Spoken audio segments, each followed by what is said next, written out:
एक वैष्णव ने अष्टसखाओं की वाणी के बाद मीराबाई का प्रसंग सुनाया, मीराबाई का कीर्तन गाया। तो जैसे ही हरिराय जी ने वो मुखड़ा श्रवण किया, हरिराय जी तो 3 जन्म की वार्ता के भाव प्रकाश करता है, उनको तो क्या देर लगे, उन्होंने वहीं वो पद को रुकवा दिया कि मीराबाई के कीर्तन की आवश्यकता नहीं, अष्टसखाओं के पदों के बाद इनके कीर्तन की आवश्यकता नहीं। तो भगवान मंडली के जाने के बाद हरिराय जी के सेवक ने हरिराय जी से पूछा कि मीराबाई भी तो भक्त है, उनकी वाणी को आपने बंद क्यों करवा दिया? तो श्री हरिराय जी ने कहा कि अष्टसखाओं के लिए श्री गोसाई जी ने ये कहा है कि जो एक बार हाथी की सवारी कर लेते हैं वो फिर और किसी की सवारी में उनको मजा नहीं आता है। तो उसी प्रकार अष्टसखाओं की वाणी तो है, वो तो हाथी की सवारी है, उस पे एक बार बैठ जाए तो फिर कोई और पशु की सवारी पे हमको मजा नहीं है। तो भक्तजन ने पूछा कि कैसे अष्टसखाओं की वाणी इतनी दिव्य है कि वो अन्य भक्तों से, मर्यादा भक्तों से भी विपरीत है।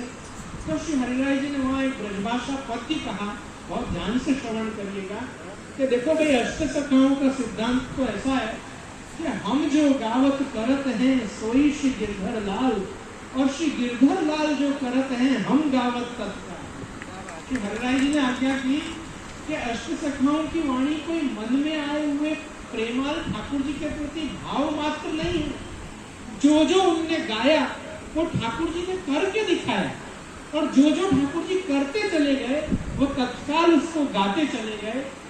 इसका प्रमाण हमको कुंभन दास जी, चतुर्बुद्ध दास जी के संवाद में मिलता है कि जब कुंभन दास जी ने रात्रि को श्रीनाथ जी के मंदिर में दीपक प्रकटते हुए देखा तो उन्होंने पद का आरंभ किया, वे देखो भरत दरोगन, कीर्तन का आरंभ किया और वो चुप हो गए, एक कड़ी का के वो चुप हो गए। क्यों? क्योंकि उनको अभी तक इस बात की खातरी नहीं थी कि क्या चतुर्बुद्ध दास जी को भी उतनी ही अंतरंग लीलाओं का दान श्रीनाथ जी ने किया है कि नहीं। तो पूरा आगे का भाव और आगे का पद चतुर्बुद्ध दास जी ने गा के सुनाया, तब कुंभन दास जी ने वो पद को पूर्ण किया उनके आगे, अपने बेटा के आगे भी श्रीनाथ जी की अंतरंग लीला नहीं करी। तो ये इस चीज का प्रमाण है कि मन गणन दिया, कवित्व बस मात्र अपना नहीं दिखाया, अष्टसखाओं ने भगवत लीला को गाया है, जो जो श्रीनाथ जी ने करके दिखाया। इसके लिए एक बहुत छोटा सा प्रसंग आपसे बांट के और मैं आगे अपने क्रम के हिसाब से अपन चलेंगे। श्रीनाथ जी की प्राकट्य वार्ता में बहुत सुंदर प्रसंग आता है कि श्रीनाथ जी के प्राकट्य के बाद गोपी वल्लभ भोग आरोग ने श्रीनाथ जी नरों के घर पधारने लगे, और नरों ब्रजवासन के यहाँ पे रोज गोपी वल्लभ आरोगते थे, पधारते। एक दिन श्रीनाथ जी ने देखा कि नरों का मन थोड़ा खिन्न है, वो थोड़ी नाराज जैसी है, उसका मुंह रुष्ट हो गया है। तो उन्होंने उससे पूछा कि नरो, मेरी प्यारी सखी, तेरा मन आज इतना खिन्न क्यों है? तो उन्होंने कहा, तुमको मेरे मन, मेरे मुंह से क्या लेना देना तुमको, तुम जाओ ना जिसके संग तुम्हारा दिल लगाया हुआ है, तुमने मन लगाया है, उसके साथ करो। यहाँ आए हो तो गोपी वल्लभ खिला दूंगी। अरे मैंने किसके संग मन लगाया है? तेरे संग तो लगाया है। नहीं नहीं नहीं, कल कुमुदवन में किसके साथ छा खाओगी थी तुमने? अरे बाप रे, श्रीनाथ जी के यहाँ तो गड़बड़ है, इसको एड्रेस भी मालूम है, इसको कहा। बोले कौन, क्या? बोले बनो मत, पाथो गुजरी के साथ छा करोगा आपने कल दोपहर को। मैंने कहा हाँ पाथो गुजरी। कौन पाथो गुजरी? बोले मेरे काका की लड़की, मेरे काका की लड़की को तुमने फ्रेंड बनाया, उसके संग आजकल डेटिंग सेटिंग चालू है। तो भैया इसको तो नाम भी मालूम है, संबंध भी मालूम है, एड्रेस भी मालूम है, कहाँ छा करोगा? तो तुमको ये सब कैसे पता है? तो बोले मैं राजभोग में दर्शन करने आती हूँ ना, तो कुंभन दास जी की वाणी से पता चल जाता है। हाय हाय क्या कुंभन दास जी, चतुर्बुद्ध दास जी, सब आपकी हरकतें बताते हैं, हमको कोई बता। पर अब मुझे ये बताओ कि मेरे मन, आपके मन में मेरे प्रति क्या भाव है, वो मैं जानना चाहती हूँ। आप 10 जगह, आप तो सबके, आप तो बहुनायक, धौंधी के प्रभु तुम बहुनायक, आप तो बहुनायक, पर मेरे प्रति आपके क्या भाव है वो बताओ। तो श्रीनाथ जी ने कही, ये तो तू पाथो गुजरी के पास जाके ही पता चलेगी कि तेरे बारे में कुंभन दास जी ने क्या गाया है।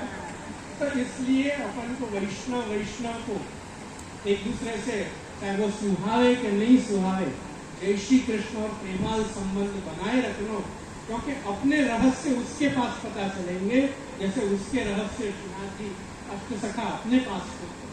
शास्त्री जी ने एक बहुत सुंदर बात कही कि कभी तो ठाकुर जी को एकांत समय में अपनी एक्सक्लूसिविटी जताओ कि ये समय तो मैं सिर्फ ठाकुर जी का हूँ और ठाकुर जी की सेवा में हूँ, वो भले 15 मिनट हो, 1 घंटा हो, 2 घंटा हो, पर वो जो आई लव यू बोलने का जो तरीका है, जो विवेक है अपने यहाँ, वो अष्टसखाओं की वाणी से ही है। अपने यहाँ पे लौकिक पद्धति से आई लव यू बोलने की रीत नहीं है।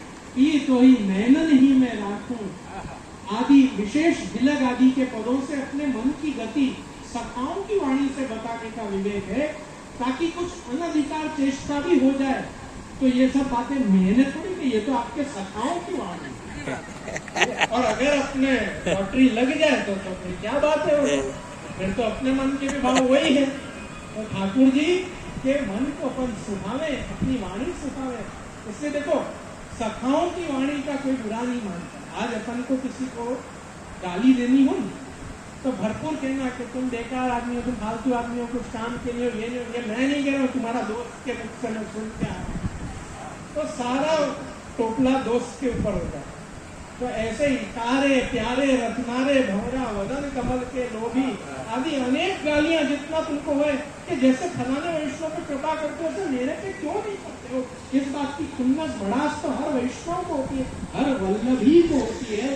तो तब ठाकुर जी के प्रति जितना आक्रोश निकालना है ना, अष्टसखाओं की वाणी से निकाला जाता है। अपने मन से कहेंगे तो मुखरता नहीं। तो कहने का तात्पर्य है कि अपने मार्ग में आई लव यू बोलने का भी एक पद्धति है। और पहले अजामिल के प्रसंग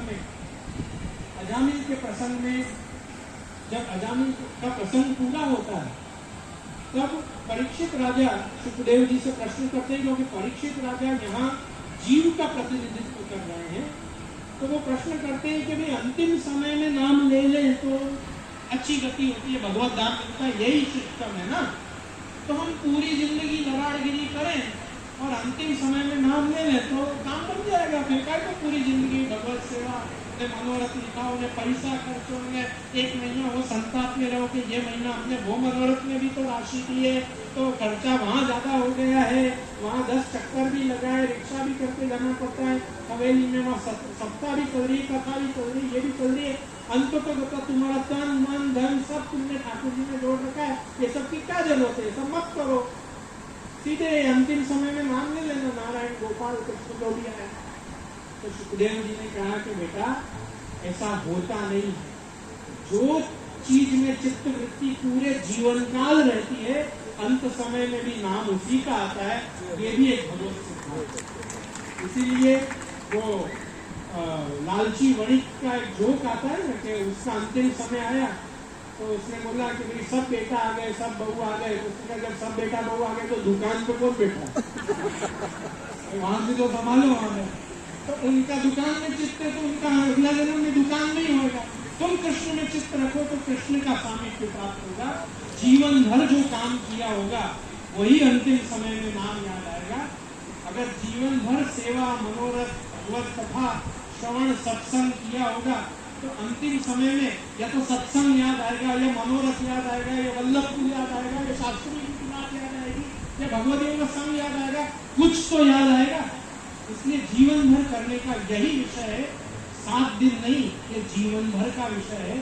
सप्ताह हमारे लिए एक गैराज है जिसकी हम गाड़ी, हम जब सप्ताह में आते हैं तो हमारे जो कांच नहीं चढ़ रहे होते हैं वो कांच लगने लग जाते हैं, जो व्हील अलाइनमेंट नहीं होता है वो व्हील अलाइनमेंट हो जाता है, जितना ऑयल पेट्रोल डीजल जितना कम होता है वो सब भर्ती हो जाता है। ये 7 दिन तो हमारी सर्विसिंग हो रही है, ये 7 दिन हमारे लिए सर्विसिंग। ये सर्विसिंग होने के बाद गाड़ी कौन से हाईवे पे कितनी स्पीड से चलानी है ये निर्णय आपको करना। और ये निर्णय के साथ ही मैं आज के वक्तव्य को यहाँ पे विराम दूंगा। आगामी एक सूचना मुझे कल की कथा के विषय में आप सब वैष्णवों को देनी है।